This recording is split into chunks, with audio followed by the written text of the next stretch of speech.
Welcome back. And joining us this morning is the co-chairperson of the National Competitiveness Council, Mr. Guillermo to share with us his insights on the country's business outlook for 2014. Good morning, sir, and welcome to Daybreak. Good morning. Good morning, Claire and Ameline. Good morning. So it's 2014, and what is your assessment of the business climate last year, and how do you think that this will compare to what the business climate will be for this year? I think aside from the natural disasters, actually the business climate was good last year and economy performed well. Unfortunately, what we all remember is an earthquake and Yolanda at the end of the year. But taking those away, I think the economy performed quite well last year, and all indicators showed it. GDP, credit ratings, competitiveness rankings, all were up last year. And also it said that the reconstruction and rehabilitation in areas affected by Typhoon Yolanda can promote some private and public spending that can contribute to the country's GDP growth. I think they will this year. We're going to obviously slow down early part of the year because the damage was so extensive across 7 provinces, at least for Yolanda, and then Bohol for the earthquake, so count that as the 8th province. Obviously there's going to be some effect, some slowdown. It takes a while to get going again, but once the reconstruction and rehabilitation period starts, then it should pick up. And I think what you have to remember here is that the private losses, and therefore the private investments, will be larger. We lost more private homes and buildings than we lost public buildings and infrastructure. So as companies rebuild and as people rebuild homes, then there's going to be a lot of private construction ongoing in 2014. Okay. And what about foreign investors? How do you think that will affect, or how do you think that will look for this coming year? Well, they've been looking at the Philippines more positively already in 2013. And if you take a look at most lists for 2014 about the best places to invest or the best places to visit worldwide, the Philippines is coming up there within the top 15, top 20. Right. So people are beginning to take notice, and I think they're recognizing some of the performance that we have seen over the last 3 years. So I think investors will be very interested. They have come back. We've seen the numbers jump up in September, October, November.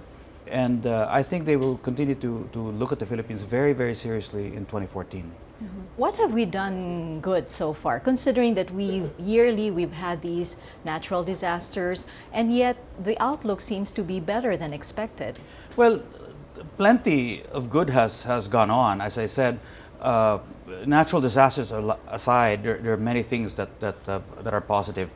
The disasters we can't control, the other things we can. So if I take a look at performance on the competitiveness front, which is what we measure at NCC, we keep a report card of the country, and I have eight global reports we track, and we're up on 7 out of the 8 reports all through last year.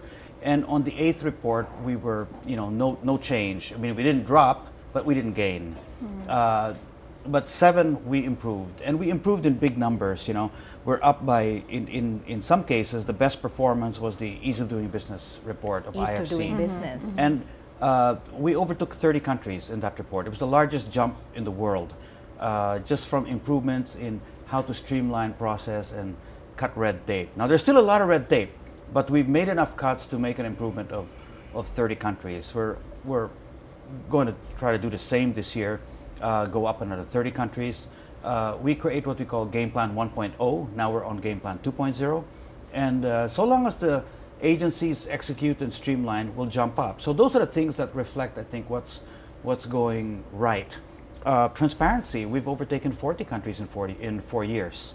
And that's a big jump. There's only 185 countries measured. We've jumped 40. So we were quite low in the past, and through this administration, last 3 or 4 years, 3 years, we've jumped in a big way.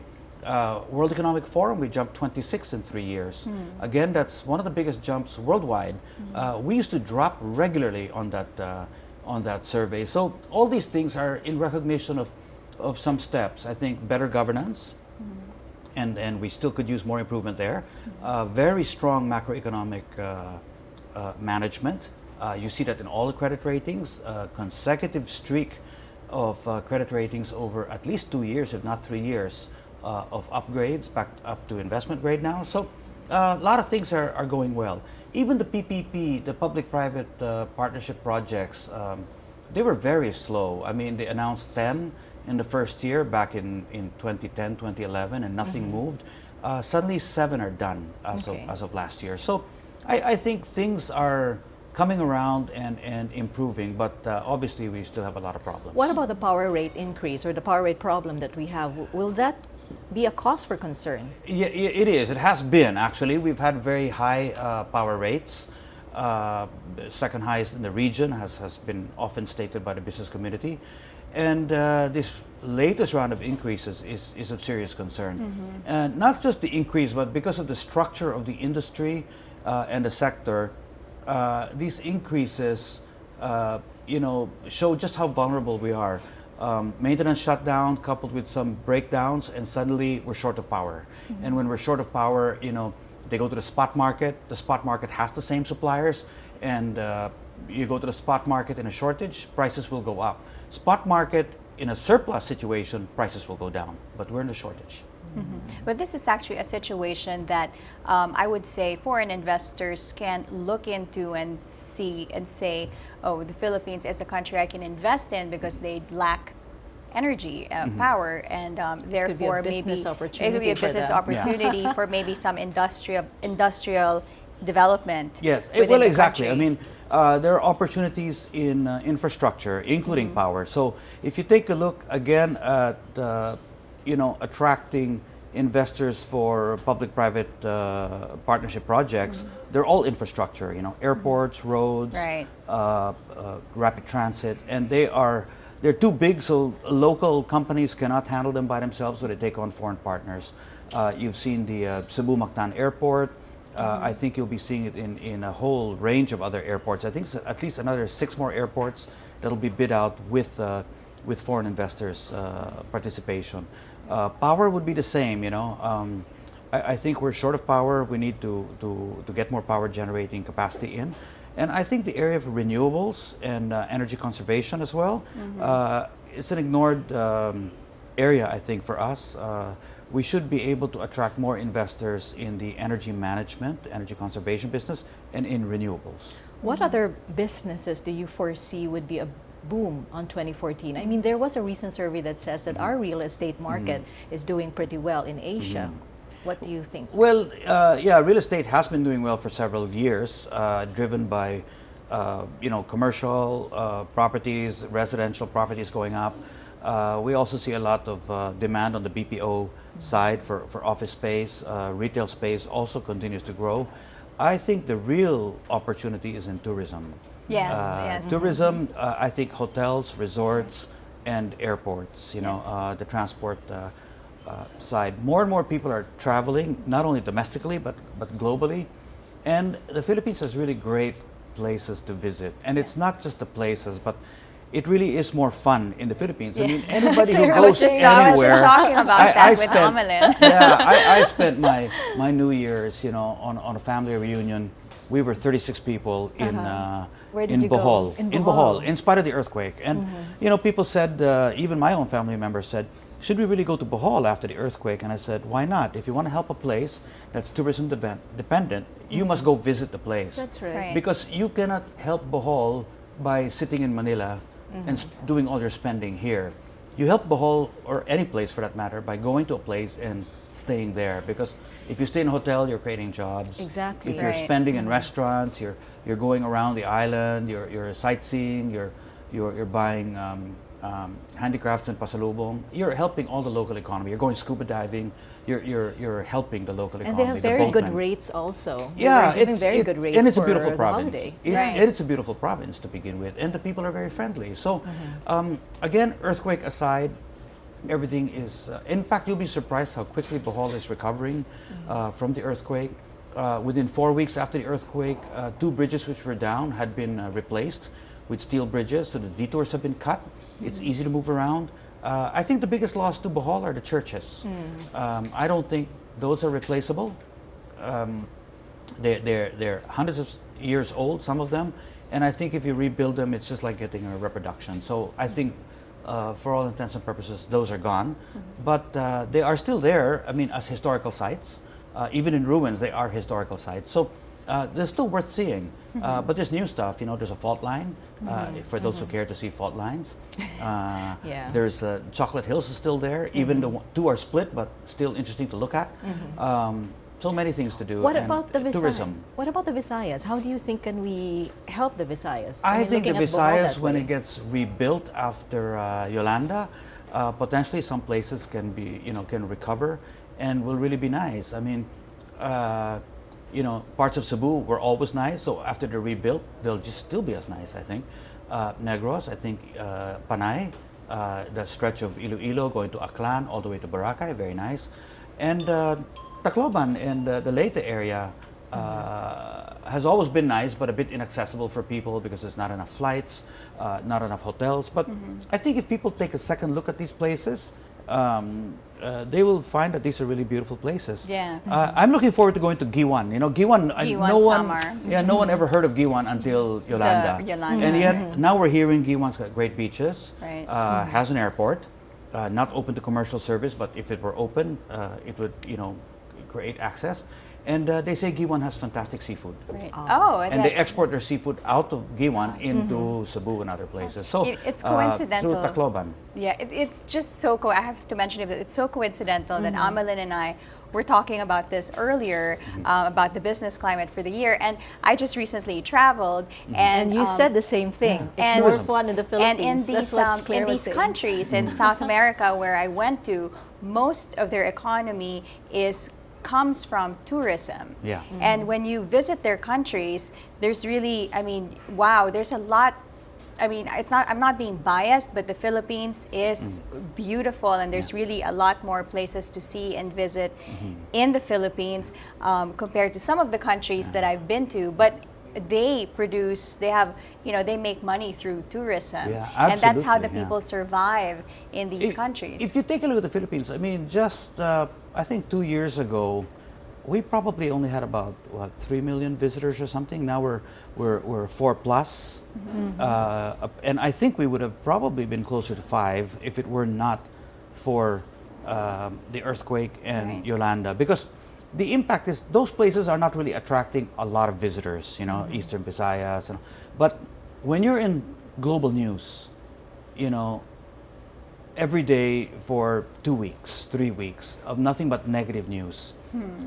You know, natural disasters, and people think it's dangerous, so people won't come to the Philippines. No, No, it's not. I don't think but it's really at all yeah, dangerous now, because exactly. in the other People countries come. like Brazil, the other places, Yeah. like, you know, you see children snatching necklaces from foreigners, from Yeah. tourists. I don't think we see that around here, and people No. get gypped. That's why the tagline "More fun in the Philippines" is perfect. When I Yeah. was in the international airport, one family came out. I was telling Amalyn, this beautiful family came out, and the guy was like, You were so Philippines, excited. you know, yeah, and I've never seen that Yeah. before, and I'm like, what's wrong with this guy? He's crazy. But then I thought, oh, maybe it's the whole tagline of it's more fun in the Philippines. So it's really getting out there to the foreigners that it is more fun in the Philippines. It really is. Again, my personal experience is that, you know, aside from the visitors who come to see us, is that in my own family, which is a large family, and when we have a reunion, most of us are from abroad, you know, because they bring their kids, and they all love coming here, and they all enjoy. And when they leave, they all send back, you know, emails that say what a great time they had, and so much fun. And you see it, they post up their pictures on Facebook, and they're always having fun. So I really think that it's true. It's not a kind of a false tagline, you know. I mean, it really is true. It's more fun in the Philippines, and you see it in the people more than anything else. I mean, destinations are destinations, and many beautiful destinations in the world, but people are what make a place unique, and I think it's what makes the Philippines so much fun to visit anywhere you go. I mean, even in a lousy place, you have a good time.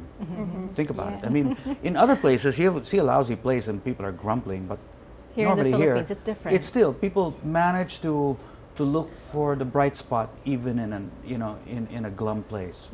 Right. And lastly, for 2014, what are your hopes for the country?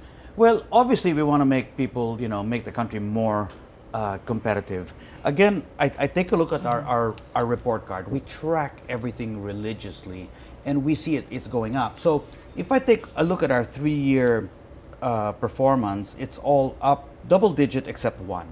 So we want to continue this trend over the next 3 years, because we don't want to go 1 year up and the next year flat. So for this year, our biggest hope is to continue with the improvements that we have made. The improvements are important because they help push the economy. Competitiveness rankings, are positively correlated to your ability to attract investment. So if the real competition is you're competing for FDI, actually. So the ranking is just a sort of a proxy number. What you're really going after are investments, job creation, economic growth and development. And for us, as we get that translates into greater inclusive growth. We need to build the middle class. A lot of our middle class are going out as OFW. So by creating more opportunity here, we have the ability to create a larger middle class. So that's kind of the metric that we're looking at. Our middle class is very thin, and as we improve the numbers, as we saw in Brazil, for instance, that middle class will grow. So that's our target for the next 3 years. We're happy with the first 2 to 3 years of performance. We want to repeat it in a big way, and we want to make the jumps bigger and bigger, not small increments anymore, because the world's moving so fast. If we don't make these big jumps, we will not attract the investors that we need, and we do need investors. I mean, I always tell people, make no mistake about it, FDI is important. People think it isn't, but it is. We need to create jobs. Right. Okay. Well, thank you so much for coming in and sharing your insights with us this morning. Thank you. Thank you as very well. much. Yeah. And that was Mr. Bill Luz, the co-chairperson of the National Competitiveness Council.